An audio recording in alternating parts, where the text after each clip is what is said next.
విరచిన వాడా నీకే స్తోత్రములు నా యేసయ్యా నీకే స్తోత్రములు మహిమ స్వరూపుడా మృత్యుంజయుడా మరణపు ముళ్ళను విరచిన వాడా నీకే స్తోత్రములు నా యేసయ్యా నీకే స్తోత్రములు నీ రక్తమును నా రక్షణకై బలియాగముగా అర్పించినావు నీ రక్తమును నా రక్షణకై బలియాగముగా అర్పించినావు నీ గాయముల ద్వారా స్వస్థత నొంది నీ గాయముల ద్వారా స్వస్థత నొంది ఆనందించెదా నీలో నేను ఆనందించెదా నీలో నేను మహిమ స్వరూపుడా మృత్యుంజయుడా మరణపు ముళ్ళను విరచిన వాడా నీకే స్తోత్రములు నా యేసయ్యా నీకే స్తోత్రములు విరిగిన మనసు నలిగిన హృదయం నీకిష్టమైన బలియాగముల విరిగిన మనసు నలిగిన హృదయం నీకిష్టమైన బలియాగముల నీ చేతితోనే విరచిన రొట్టెనై ఆహారమౌదును అనేకులకు నీ చేతితోనే విరచిన రొట్టెనై ఆహారమౌదును అనేకులకు మహిమ స్వరూపుడా మృత్యుంజయుడా మరణపు ముళ్ళను విరచిన వాడా నీకే స్తోత్రములు నా యేసయ్యా నీకే స్తోత్రములు నీకే స్తోత్రములు నా యేసయ్యా నీకే స్తోత్రములు హల్లెలూయా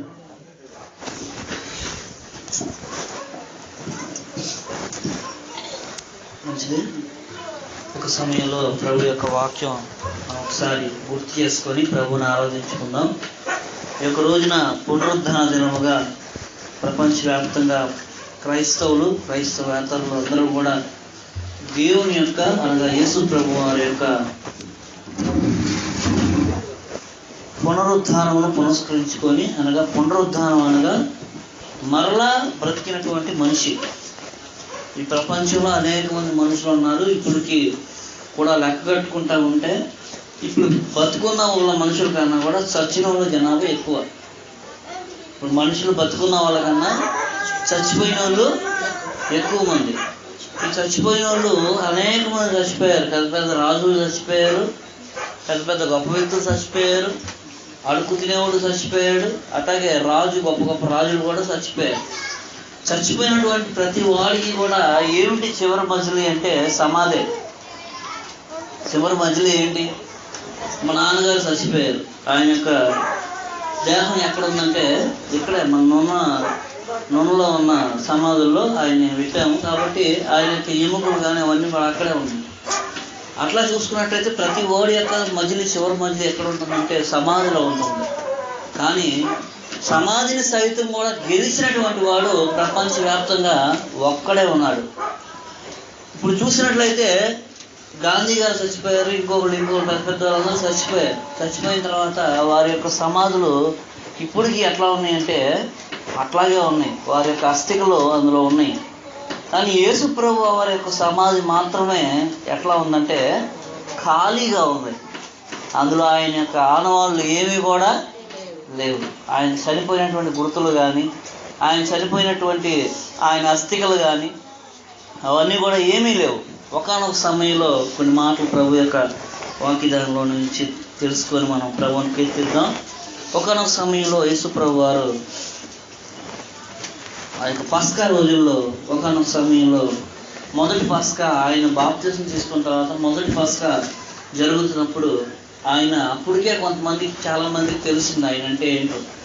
ఆయన చేసేటువంటి అద్భుత కార్యాలు ఇవన్నీ చూసినప్పుడు ఆయన దేవాలయం దగ్గరికి వచ్చినప్పుడు అనేకులు ఆయన ఏదైనా గొప్ప సూచక్రియ చేస్తే బాగుందని ఎంతోమంది ఆశపడ్డారు. అప్పుడు యేసు ప్రభు వారు ఆయన ఆ గుళ్ళోకి వెళ్ళంగానే, ఆ దేవాలయంలోకి వెళ్ళంగానే ఆయన చాలా కోపం వచ్చి వాళ్ళందరినీ కూడా తరిమి కొట్టినట్టుగా కూడా చూస్తున్నాం, అక్కడ వ్యాపారం చేసుకునే వాళ్ళందరినీ కూడా. అప్పుడు అక్కడ ఉన్నటువంటి పరిసయ్యులను శాస్త్రులందరినీ కూడా ఆయన దగ్గరికి వచ్చి ఆయన అడుగుతున్నారు. ఏమడుగుతున్నారంటే, నువ్వు ఈ పనులు చేస్తున్నావు బాగానే ఉంది, కానీ అసలు నువ్వు దేవుడు కుమారుడు అనడానికి మాకు రుజువేంటి? నువ్వేదైనా మంచి గొప్ప కార్యం చేయనగానే ప్రభువు మాట్లాడుతూ అన్నాడు. చూడండి, యోహాను సువార్త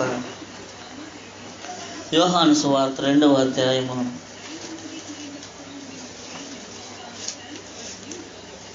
18వ వచనం చదవండి ఒకసారి. కాబట్టి యూదులు నువ్వు ఈ కార్యములు చేయుచున్నవే ఏ సూచక్రియను మాకు చూపెదవని ఆయన అడగా యేసు ప్రభువారు మాట మాట్లాడుతున్నాడు. ఈ దేవాలయాన్ని మీరు పడగొట్టండి, 3 దినాల్లో నేను దాన్ని లేపుతానని చెప్పాడు. చాలా ఏమంటున్నాడు, ఆయన ఒక దేవాలయం దగ్గరికి వచ్చాడు. దేవాలయం దగ్గరికి వచ్చి మాట్లాడుతూ ఆయన అనేక కార్యాలు చేస్తున్నప్పుడు ఆ యూదులందరూ కూడా ఆయన దగ్గరికి వచ్చి, ఇట్లాంటి కార్యాలు నువ్వు చేస్తున్నావు, మరి దేవుడు కుమారుడు అనిపించుకోవటానికి నువ్వు అసలు ఏం సూచక్రియ చేస్తావు, మా ముందు చేసి చూపించన్నాడు. చేసి చూపించన్నప్పుడు ప్రభు అన్నాడు, ఈ దేవాలయాన్ని పడగొట్టండి, 3 రోజుల్లో నేను మళ్ళా లేపుతాను అన్నాడు. అనగానే వాళ్ళందరికీ కూడా ఆశ్చర్యం అనిపించింది. ఎందుకంటే మరి ఆ దేవాలయాన్ని వాళ్ళు 46 సంవత్సరాలు కట్టారంట. అక్కడే రాయబడి ఉంటుంది కూడా ఆ విషయం. ఏముంటుంది, 46 సంవత్సరాలు మేము ఈ దేవాలయాన్ని కట్టుకున్నాం, నువ్వు 3 రోజుల్లో పడేస్తే 3 రోజుల్లోనే లేపేస్తావా అని ఎంతో ఆశ్చర్యపడి ఆయన మీద కోపపడ్డారు. ఒకసారి జ్ఞాపకం చేసుకుంటా ఉంటే అసలు దేవాలయం దేన్ని అనుకుంటున్నారు మనుషులు అంటే, అప్పుడు కాదు ఇప్పుడు కాదు, ఎప్పటి నుంచో ఫస్ట్ నుంచి కూడా మనిషి దేవాలయం అని దేన్ని అనుకుంటున్నాడంటే, ఈ 4 గోడలు కట్టినటువంటి ఈ 4 గోడలు కట్టి ఎవడైతే ఇక్కడ ఒక ప్రతిష్ఠ చేసి ఒక విగ్రహం పెట్టి లేదంటే ఒక వాక్యం రాసి ఏదైతే చేస్తున్నారో 10 మంది కూడుకుంటున్నారో దేవుడికి ప్రార్థన చేస్తున్నారో దాన్నే దేవాలయం అనుకుంటున్నారు. దేన్ని దేవాలయం అనుకుంటున్నారంటే ఈ కట్టడమే దేవాలయం అనుకుంటున్నారు. ఈ కట్టినటువంటి దాన్నే దేవాలయం అనుకుంటున్నారు. ఎక్కడైతే 10 మంది కూర్చొని అక్కడ ప్రార్థన చేస్తున్నారో దాన్ని దేవాలయం అనుకుంటున్నారు. కానీ మొట్టమొదటిసారిగా ప్రభువే చెప్పాడు. ఎవడనో కూడా ప్రపంచవ్యాప్తంగా ఈ మాట ఎవడో కూడా చెప్పడానికి ధైర్యం చేయలేకపోయారు. ఏంటి దేవాలయం అంటే మీరు ఇదనుకుంటున్నారా? ఏమి నేను వచ్చినప్పుడు మిమ్మల్ని మీరే దేవాలయాలు అంటానని మీ గ్రంథాల్లో ఎక్కడ రాసలేదా అన్నాడు. ఏమన్నాడు? మీరే దేవాలయాలని నేను అంటానని మీ గ్రంథాల్లో రాసలేదా అని ఒక క్వశ్చన్ అయ్యగానే ఎవరి కాడికి ఒక దెబ్బకి స్టన్ అయిపోయారు. ఏంటి దేవాలయం అంటే? ఆయన దేవాలయం అని దేని గురించి మాట్లాడాడంటే ఆ శిష్యులకు కూడా అప్పుడు అర్థం కాలేదంట. ఇప్పుడు ఆయన ఆ మాట అన్నప్పుడు, అమ్మో మా గురువు గారు చాలా గొప్పవాడు, అసలు నిజంగానే 3 రోజుల్లో ఈ దేవాలయాన్ని పడగొడితే 3 రోజుల్లో లేపగలుగుతాడు ఆయన అనుకున్నారు. కానీ ఆ శిష్యులు కూడా ఏమర్థం చేసుకోలేదంటే దేవాలయం అని దేని గురించి ప్రభు మాట్లాడుతున్నాడో వాళ్ళు అర్థం చేసుకోలేకపోయారు. దేవాలయం అని దేని గురించి ప్రభు మాట్లాడుతున్నాడంటే ఆయన దేహాన్ని గురించి మాట్లాడాడు. ఆయన దేహమే కాదు, ప్రతి వాని యొక్క దేహము కూడా ఎవరికి ఆలయమై ఉంటుందంటే దేవుడికి ఆలయమై ఉంటుందని చెప్పి ఆయన ఎంతో ఖచ్చితంగా చెప్పాడు. మీ యొక్క గ్రంథాల్లో రాసలేదా, నేను మీ మధ్యకి వచ్చినప్పుడు మిమ్మల్ని దేవాలయాలు అంటానని మీ గ్రంథాల్లో రాసలేదా అని ఒకనొక సందర్భంలో ప్రభు మాట్లాడంగానే అందరూ కూడా స్టన్ అయిపోయారు. ఏంటి నిజంగానే మనం దేవాలయమా? మన బతుకులేంటి, మనం ఏంటి? దేవాలయం అంటే ఎంత శుభ్రంగా ఉంటుంది. మామూలుగా దేవాలయం అనగానే ఎంత బాగుంటుంది. దేవాలయంలోనికి రాగానే మేమిద్దరం ఒకసారి ఇట్లాగే హుషారు నేను అట్లా నడుచుకుంటా ఒక దగ్గరికి వెళ్తే దేనికోగానే అక్కడ కూర్చుంటే ఇద్దరు కొంతమంది హైందవులు మాట్లాడుకుంటూ అరే మనం ఇన్ని దేవాలయాలకు వెళ్తాం కానీ చర్చికి వెళ్ళి కూర్చునే ఉన్నంత ప్రశాంతత ఎక్కడ కూడా రాదురా, ఎందుకనో కానీ అసలు చర్చిలోకి వెళ్ళి కూర్చోగానే ఎంత ప్రశాంతంగా ఉంటుంది, ఎంత దేవుడు మనకి ఎంత పీస్ ఇచ్చినట్టుగా ఉంటుంది అని మాట్లాడుకుంటున్నారు. కొన్ని రోజుల క్రితం మేము ఒక దగ్గర ఉన్నప్పుడు. ఎందుకు చెప్తున్నానంటే మనుషులు ఈ కట్టడం ఇట్లాంటివి చూసుకొని ఏమనుకుంటున్నారంటే దీనే దేవాలయం అనుకుంటున్నారు. ఇది ఎంత పీస్ఫుల్గా ఉంటుంది. ఇప్పుడు దేవాలయంలోకి మనం కూడా వెళ్ళి కూర్చోగానే మనకి ఎంత ప్రశాంతంగా ఉంటుంది. అంత ప్రశాంతమైనటువంటి వాతావరణం ఎక్కడ ఉండాలంటే మనిషి యొక్క దేహం అన్నటువంటి దానిలో ఉండాలి. ప్రశాంతమైనటువంటి వాతావరణం ఎక్కడ ఉండాలి? మనిషి యొక్క హృదయంలో ఉండాలి. మనిషి యొక్క హృదయంలోనేమో అలజడులు, మనిషి హృదయంలోనేమో తొందరలు, మనిషి హృదయంలోనేమో అంతా లేనిపోయిన చెత్త అంతా తెచ్చుకొని హృదయాల్లో పెట్టుకోవటం, దేవాలయాలు మాత్రం శుభ్రంగా చేసుకోవటం. ఈ దేవాలయాలు ఈ శుభ్రం కాదు. ప్రభు అన్నాడు మీరే దేవాలయాలు అన్నాడు. ఎవరంట? మన దేహమే. మీ దేహాలే దేవాలయాలు. మీ దేహాలు పాడు చేసుకుంటా, మీ హృదయాలు పాడు చేసుకుంటా ఉండి మీరు ఈ గుడుల చుట్టూ ఎంతసేపు తిరిగినప్పటికీ కూడా ఏమీ రాదు అన్నటువంటి గొప్ప విషయం. ఇటువంటి విషయం అంతకు ముందు ప్రవక్తలు కానీ దాని తర్వాత వచ్చినటువంటి ప్రవక్తలు ఎవడను కూడా అంత క్లియర్గా ఎవడో కూడా చెప్పలేకపోయాడు. తర్వాత కొన్ని రోజులకి యేసుప్రభు వారు చనిపోయి తిరిగి లేచి వెళ్ళిపోయింది. కొన్ని రోజులకి అపోస్తలుడైన పౌలు కొరింథీ సంఘానికి కూడా ఒక మాట రాస్తాడు. ఒకసారి చూద్దాం. కొరింథీలకు రాసినటువంటి మొదటి పత్రికలో మాట్లాడతాడు. 3వ అధ్యాయం 16వ వచనం చూడండి అమ్మా. మీరు దేవుని ఆలయమై ఉన్నారని, దేవుని ఆత్మ మీలో నివసించున్నదని మీరు ఎరుగరా? ఎవడైనాను దేవుని ఆలయాన్ని పాడు చేస్తే దేవుడు వారిని పాడు చేస్తాడు. దేవుని ఆలయము పరిశుద్ధమైనది, మీరు ఆ ఆలయమై ఉన్నారు. ఏ ఆలయమై ఉన్నారంట? పరిశుద్ధమైనటువంటి ఆలయం. ఎవరు ఇప్పుడు పరిశుద్ధమైనటువంటి ఆలయం అంటే ఏది? ఇప్పుడు ఈ కట్టడం కాదు, లేదంటే అక్కడేదో ఇంకోటి ఉందని, ఇంకో చర్చి అక్కడ ఉందని, అక్కడ చర్చి ఇంకోటి ఉందని, ఇంతకన్నా గొప్ప దేవాలయం మెదకులో ఉందండి, పెద్ద చర్చి అండి అదని, లేదంటే దానికన్నా గొప్ప దేవాలయం యెరూషలేములో ఉందని, ఇంకా వాటికన్ సిటీలో ఉన్న గొప్ప దేవాలయం ఒకటి ఉందని. ఈ దేవాలయాల కన్నా కూడా పరిశుద్ధమైనటువంటి దేవాలయం ఏంటిదంట? మన హృదయం అంట.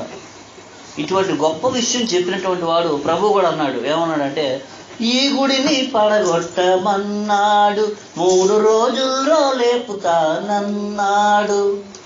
ఈ గుడిని పడగొట్టమన్నాడు, 3 రోజుల్లో లేపుతానన్నాడు. తన దేహము గూర్చి ఈ మాట తెలిపినాడు, తన దేహము గూర్చి ఈ మాట తెలిపినాడు. ఆడి తప్పనివాడు లేచి చూపినాడు, ఆడి తప్పనివాడు లేచి చూపినాడు. తెల్లగా తెల్లవారక ముందే, తొలికోడి కూయక ముందే, తెల్లగా తెల్లవారక ముందే లేచినాడే యేసు దేవుడు, లేచినాడే యేసు దేవుడు. సమాధి గుండె చీల్చినాడే మృత్యుంజయుడు, సమాధి గుండె చీల్చినాడే మృత్యుంజయుడు. అంత గొప్ప దేవుడు. ఆయన దేని గురించి మాట్లాడాడంట? ఈ విషయాన్ని ఆయన దేహాన్ని గురించే ఆయన మాట్లాడుతున్నాడు. మన దేహాన్ని కూడా ఏమంటున్నాడంటే ఇదిగో దేవుని యొక్క ఆలయాలంటే ఏంటేంటో అనుకోమాకండయ్యా, మీ హృదయమే దేవుని యొక్క ఆలయం అయి ఉండాలని నేను కోరుకుంటున్నానని సాక్షాత్తు దేవుడు మనకు తెలియపరుస్తున్నాడు. మన హృదయాలను కనుక శుభ్రంగా ఉంచుకుంటా ఉంటే ఆయన చూడండి, ఆయన చెప్పాడు 3 రోజుల్లో ఈ దేవాలయం ఈ నన్ను చంపండి, 3 రోజుల్లో నేను మరలా లెగిస్తానని చెప్పాడు. లెగిస్తానని చెప్పినప్పుడు శిష్యులు కూడా అనుకున్నారేమో, శిష్యులు కూడా ఈ విషయాల గురించి మర్చిపోయారు. తర్వాత నేను లెగుస్తాననేటువంటి విషయం మర్చిపోయారు. మర్చిపోయినటువంటి ఇప్పుడు మర్చిపోయినోడు విన్నవాడు మర్చిపోతాడు, విన్నవాడు మర్చిపోతూ ఉంటాడు, ఇంకా చూసినోడు మర్చిపోతాడు, అవన్నీ కూడా మర్చిపోతాడు. కానీ ఈ వాగ్దానం చేసినోడు ఉన్నాడే అట్లా ఎవరంట? నమ్మదగిన వాడంట. ఆ వాగ్దానం చేసేవాడు ఎవరంట? మాట తప్పనోడు అంట. ఇప్పుడు మనం కూడా అనుకుంటా ఉంటాం, ఎంతమంది చచ్చిపోతున్నారు. ఇప్పుడు ఈ చచ్చిపోయిన వాళ్ళందరినీ మనం గుర్తుపెట్టుకుంటున్నాం. కొన్ని రోజులు, ఎన్ని రోజులు గుర్తుపెట్టుకుంటాం? కొన్ని రోజులు గుర్తుపెట్టుకుంటాం కదా. అమ్మో మా నాన్నగారు చచ్చిపోయారని చెప్పి సంవత్సరకం, మా తాత చచ్చిపోయారని సంవత్సరం. ఎన్ని సంవత్సరాలు చేస్తాం? కొన్ని సంవత్సరాలు అయిన తర్వాత నేనున్న రోజు చేస్తానేమో, తర్వాత నా కుమారుడు చేస్తాడా వాళ్ళ యొక్క సంవత్సరకాలు? అంటే కాలగర్భంలో మర్చిపోతున్నాం. మరి ఈ మర్చిపోయిన వాళ్ళందరినీ ఎవరు గుర్తుపెట్టుకుంటారు? చూడండి, అసలు ఈ మర్చిపోయిన వాళ్ళందరినీ ఎవరు గుర్తుపెట్టుకుంటాడు? ఎవరు గుర్తుపెట్టుకుంటాడు అంటే వారితో వాగ్దానం చేసినాడు ఉన్నాడు కదా. ఎవరు? వారితో సైతం కూడా వాగ్దానం చేసినాడు ఉన్నాడు. ఆ వాగ్దానం చేసినాడు మర్చిపోయేవాడు కాదు. ఆ వాగ్దానం చేసినాడు వాగ్దానాన్ని నిలబెట్టుకునేవాడు. అందుకే రేపు పొద్దున ప్రభు వచ్చేటప్పుడు అంట ముందు లేచేది వాళ్ళేనంట. ఎందుకని? ముందు వాగ్దానం ఎవరికి? వాళ్ళకే ఇచ్చాడు. ఎవరికి? దేవుళ్ళు నిద్రిస్తున్నటువంటి వారికి ముందు వాగ్దానం వాళ్ళకే వస్తుంది. ఏమిటా వాగ్దానం? ఆయన కూడా అన్నాడు, నేను 3 రోజుల్లో లెగుస్తానన్నాడు. 3 రోజుల్లో లేచి, ఇప్పుడు ఎన్న వాళ్ళు ఆయనతో పాటు తిరిగిన వాళ్ళు అందరూ కూడా మర్చిపోయారు. ఆయన గురించి లెగుస్తాడు అన్నటువంటి విషయం మర్చిపోయారు. కానీ ఎవరు మర్చిపోలేదు? ప్రభు మర్చిపోలేదు. ఆయన 3 రోజుల్లో లేచాడు కాబట్టి ఏమిటి? అప్పటి వరకు కూడా సాతాను కూడా దానికి ఉన్నటువంటి గొప్ప ఆయుధం ఏంటంటే, సాతానుకు ఉన్నటువంటి గొప్ప ఆయుధం ఏంటో చెప్పండి. సాతానుకు ఉన్నటువంటి గొప్ప ఆయుధం ఏంటి? గొప్ప ఆయుధం ఏంటంటే మరణం అంట.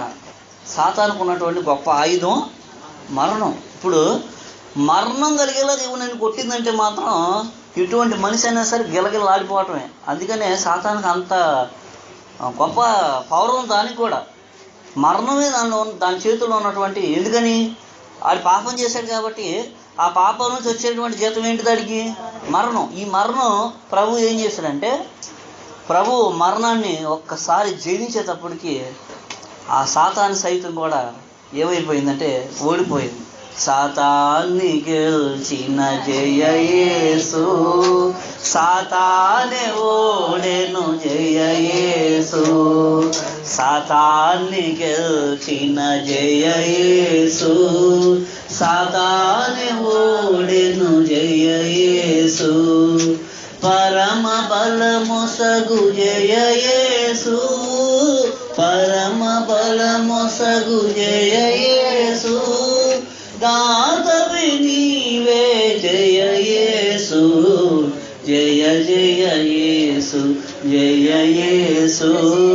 ఇప్పుడు మనం కూడా అనుకుంటా ఉంటాం కదా, మనల్ని చాలామంది అంటూ ఉంటారు, ఈ యొక్క పునరుద్ధాన దినం ఏంటి, 14 సంవత్సరం చేయటం ఏంటి, ఈ సిలువ వేసినటువంటి రోజు ఏంటి, అదేంటి అది ప్రతి సంవత్సరం కూడా ప్రభు సిలువ వేస్తాం ఏంటి అని అనుకుంటాం. కానీ ఒక కార్యాన్ని, దేవుడు చేసినటువంటి ఆ గొప్ప కార్యాన్ని ఇశ్రాయేలీయులు అంతకుముందు మర్చిపోలేదు. ఎటువంటి కార్యం చేశాడంటే వాళ్ళలో ఆయన దాన్ని ఏం ఆచరిస్తూ వచ్చారంటే చివరికి దాన్ని పస్కా అన్నారు వాళ్ళు.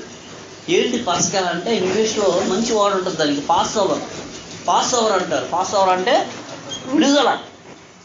దేని మీద విడుదల? బానిస సంఖ్యల నుంచి విడుదల, రోమా సామ్రాజ్యం నుంచి విడుదల, ఐగుప్తు సామ్రాజ్యం నుంచి విడుదల, ఫరో యొక్క బెట్టి చాకరీ నుంచి విడుదల. దేనికి? యొక్క ఇశ్రాయేలు కుటుంబాలన్నిటికీ కూడా దేవుడు విడుదలిచ్చాడు కాబట్టి అదేం చేసుకున్నారంటే వాళ్ళు పస్కాగా ప్రతి సంవత్సరం కూడా గుర్తు చేసుకుంటా దేవుడు ఇంత గొప్ప కార్యం చేశాడు మా బతుకుల్లో అని గుర్తు చేసుకుంటా వాళ్ళు చేస్తున్నారు. మనం కూడా చేస్తున్నాం. ఏంటి అంటే ఆయన యొక్క సిలువ శ్రమ ఇదిగో ప్రతి సంవత్సరం గుర్తు చేసుకుంటున్నాం. అలాంటి ప్రతి సంవత్సరం ఆయనకు సిలువ వేయటం కాదు, కానీ ఆయన చేసినటువంటి గొప్ప త్యాగాన్ని మనం గుర్తు చేసుకుంటూ, అయ్యా ఎంత గొప్ప కార్యం మా గురించి చేసావు, ఈ రోజున ఎట్లాగా నువ్వు ఇంత గంభీరంగా ఎవడూ చేయలేనటువంటి ప్రపంచంలో ఎంతవరకు ఎవడూ చేయలేనటువంటి పని నువ్వు చేసావయ్యా. ఇదిగో 3 రోజుల్లో నీ దేహాన్ని నువ్వు లేపావు. లేపి మాకు ఏం చేశాడు మనకి ఇప్పుడు ఆయన? గొప్ప నిరీక్షణ. ఇటువంటి నిరీక్షణ ఇంకొకటి దగ్గర ఊడి దగ్గర కూడా లేదు. బయటికి చూడండి, ఎవడైనా చచ్చిపోయేవాడిని లేదంటే అవి చేసే వాళ్ళందరినీ చచ్చిన తర్వాత మీరు ఎక్కడికి వెళ్తారమ్మని అడగండి. ఎక్కడికి వెళ్తామంటారు? స్వర్గానికి వెళ్తామంటారా? ధైర్యంగా చెప్పగలుగుతారా? పరలోకానికి వెళ్ళగలుగుతామని చెప్పగలుగుతారా ఎవరైనా? బయట వాళ్ళు ఒక క్రైస్తవుడు మాత్రమే చెప్పగలుగుతాడు ఈ మాట. ఎందుకనంటే ఆ నిరీక్షణ ఎవరిచ్చారు ఇప్పుడు? ఆయన లెగవటం ద్వారా, ఆయన పునరుద్ధానుడై మరలా లెగవటం వల్ల మనకేమొచ్చిందంటే ఆ నిరీక్షణ వచ్చింది. ఏ నిరీక్షణ? పునరుద్ధానంలోని ప్రభు మనల్ని కూడా తీసుకెళ్తాడన్నటువంటి నిరీక్షణ. ఈ రోజున క్రైస్తవుని యొక్క నిరీక్షణ ఏమిటంటే పునరుద్ధానంగా మనం అందరం కూడా ప్రభువులో నివసించాలని, ప్రభువులో మనం అందరం కూడా బ్రతకాలని, ప్రభువు ఉండేటువంటి స్థలంలో మనం కూడా ఉండాలని ఎంత ఆశగా ఉంటున్నాం. ఈ ఆశ అంతా కూడా ప్రతి సంవత్సరం కూడా గుర్తు చేసుకుంటా, అయ్యో మేము ఇంత ఆశగా ఉంటున్నాం ఆయన గురించి, నీ యొక్క రాకడలో మేము ఇట్లా పార్టిసిపేట్ చేయాలని, నీకు పాలు పొందాలని, ఇలాగా మనం అందరం కూడా ప్రతి సంవత్సరం కూడా ఇట్లాగా ప్రభువుని గుర్తు చేసుకోవాలి. నేను ఈ మధ్యకాలంలో కూడా ఒకటే చెప్తున్నాను, ఎన్ని చేసినప్పటికీ కూడా మీరు ఉపవాసాలు చేసినా ఏం చేసినప్పటికీ కూడా ప్రభువుని గుర్తు చేసుకోకుండా నువ్వు చేసే ఉపవాసం కానీ, ప్రభువుని గుర్తు చేసుకోకుండా నువ్వు చేసే పండగ కానీ, ప్రభువుని గుర్తు చేసుకోకుండా నువ్వు చేసే ఏ కార్యమైనప్పటికీ కూడా అదంతా కూడా ఉట్టి బూడిద పాలే. పన్నీరు తీసుకొచ్చాక బూడిదలో అయితే ఏమొస్తుందంట? మళ్ళా చక్కటి మాట ఉంటుంది. ఏంటి అది? తెలుగులో కూడా ప్రోవర్బ్ ఉంది, బూడిదలో పోసిన పన్నీరు. పన్నీర్ అంటే ఎంత మంచి వాసన వచ్చింది, దాన్ని తీసుకొచ్చి బూడిదలో పోతే అది మరలా ఏమొచ్చింది అంటే ఆ బూడిద కంపే కొట్టిద్ది. అట్లా అయిపోతాం మన బ్రతుకులు. ఎప్పుడైతే ప్రభువుని మనం ముందుకు పెట్టుకోమో అప్పుడు అలా అయిపోతాం. మనం ఎట్లా ఉండాలంటే సువాసన చేయలేటువంటి బిడ్డలాగా మనం ఉండాలి. ఎప్పుడు ఉండగలుగుతామంటే ప్రభువుని మనం ప్రతి విషయం, నువ్వు పండగ చేస్తే చెయ్యి, చేసినప్పటికీ కూడా ముందు ఎవరిని పెట్టాలి?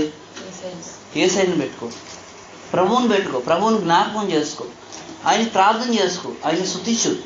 అప్పుడు నీ అంతా కూడా ప్రతి విషయంలోని కూడా ప్రభు మనకు సహాయం దయచేసి, చూడండి 3 రోజుల్లో నేను లెగుస్తాను అని చెప్పినటువంటి వాడు కానీ చేసినటువంటి వాడు కానీ ప్రపంచవ్యాప్తంగా ఇంకొకడు ఎవడో కూడా లేడు. ఒక్కడే ఉన్నాడు. ఆ ఒక్కడే ఎవరు? యేసుప్రభు వారు. యేసుప్రభు వారు చెప్పారు, నేను మీకోసం స్థలం సిద్ధం చేస్తాక నేను వెళ్తున్నాను, నేను మరలా వస్తాను, మీరు భయపడమాకండి, మిమ్మల్ని అందరినీ కూడా తీసుకెళ్తానని చెప్పినటువంటి వ్యక్తి ప్రపంచవ్యాప్తంగా ఎవడును కూడా ఈ మాట చెప్పలేకపోయాడు. ఎవరికి కూడా ధైర్యం చాలా, ఒక్క ప్రభువు మాత్రమే ఈ మాట చెప్పగలిగాడు. ఎందుకని మనం అందరం కూడా ప్రభువుని ఆరాధిద్దాం.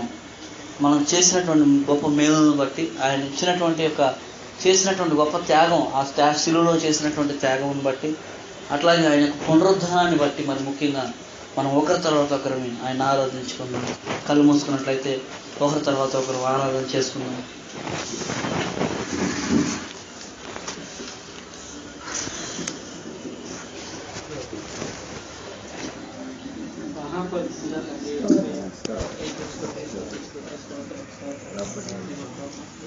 గడిచిన